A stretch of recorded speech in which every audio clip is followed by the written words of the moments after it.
Warm weather with Thomas Geboy. Good morning, Utah, and happy Friday. We made it to the end of the work week. The time is currently 6:13. It's a quiet start across the Beehive State as you head out the door this morning, but we do have changes not too far away. And those changes are going to come from this system that you see off the Pacific coast that's going to work its way in our direction. And by tomorrow, it's going to send a cold front through the Beehive State, which will lead to big changes, especially for the end of the weekend into early next week. As for today, with our winds out of the southwest, we are going to see temperatures above our seasonal averages once again, but there will be at least a chance that we could see a few spotty showers, mainly for areas along and north of I-70. We'll talk more about that in a few moments, but first let's go ahead and get you out the door. This is what it currently looks like in Cedar City with our Southern Utah University camera network, where that temperature right now is coming in at 33 degrees. A nice quiet start to the morning in Cedar City, and a nice quiet start to the morning along the Wasatch Front. This is the view from Ensign Peak overlooking the Salt Lake Valley. Nice and clear out there this morning with temperatures mainly ranging in the 30s and 40s, while we do have a few colder spots like in Heber. Right now waking up to a temperature of 22. Your out the door forecast along the Wasatch Front. We'll see temperatures climbing from the 40s through mid-morning to around 60 degrees by your lunch hour, with that slight chance that a shower could find you. And then we'll see temperatures mainly topping out in the mid to upper 60s this afternoon, so well above our seasonal averages once again. And if you've enjoyed these warm temperatures, I'm going to encourage you to get outside and enjoy today. We'll see daytime highs across the state mainly in the 50s and 60s as we get to 69 in Salt Lake. And if everything does come together, there is a chance that we could hit 70 degrees. Meanwhile, in places like Moab, Lake Powell, and St. George, we will see daytime highs in the low to mid 70s, as we see daytime highs mainly in the 50s throughout the Wasatch Back and daytime highs in the low to mid 60s in the Uinta Basin.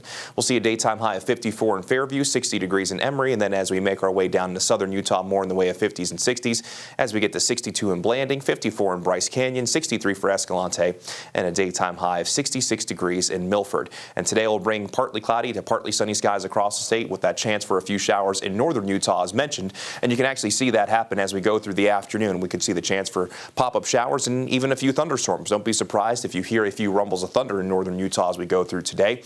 Into tonight, we're back to relatively quiet conditions in the lead up to that cold front arriving as we move our way into our Saturday. And ahead of this front, we will be talking about some pretty windy conditions, especially for areas west of I-15. But then as we go through the day, as that cold front traverses across the state, the showers will spread across the state, mainly in the form of valley rain and mountain snow. Then that cooler air really moves in from the second half of Saturday into our Sunday. And through our Sunday, we're going to be holding on to the chance for scattered showers with more unsettled weather likely through at least the first half of next week.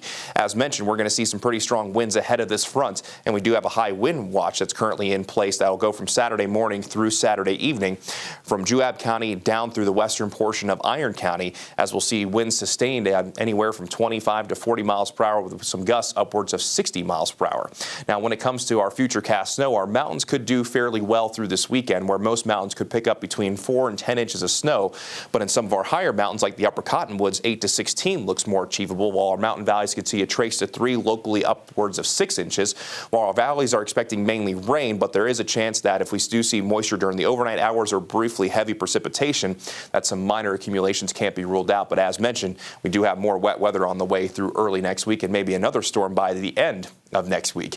In St. George, we'll see a daytime high go from 75 degrees today to the upper 60s tomorrow, then upper 50s on Sunday. That's going to be a pretty big change of pace as we look at a chance for isolated showers through the weekend. Calm on Monday, then we'll see a return chance of wet weather Tuesday and Thursday with daytime highs back in the 60s. Along the Wasatch Front, we have that slight chance for today with a daytime high in the mid to upper 60s, low 60s tomorrow.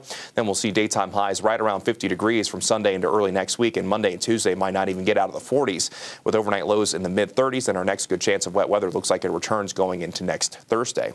Let's go ahead and check the traffic out there for you this morning.